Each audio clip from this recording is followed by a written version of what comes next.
Mahiwaga ang buhay ng tao.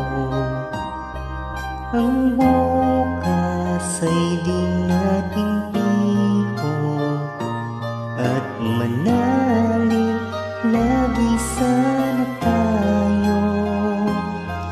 Ang Diyos ang pag-asa ng mundo,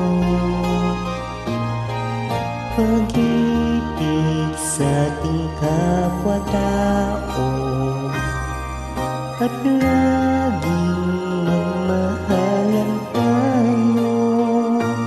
Yan ang lunas at ligaya at pag-asa ng bawat kaluluwa.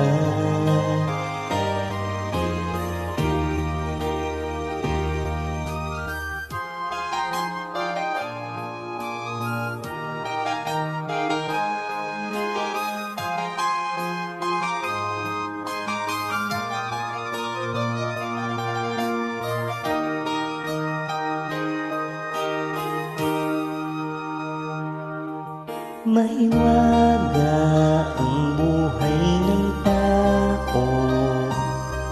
Ang bukas ay di natin tihon, at manalig lagi sana tayo. Ang Diyos ang pag-asa ng mundo, pag-ibig sa ating kapwa-tao, at laging magmahalan tayo.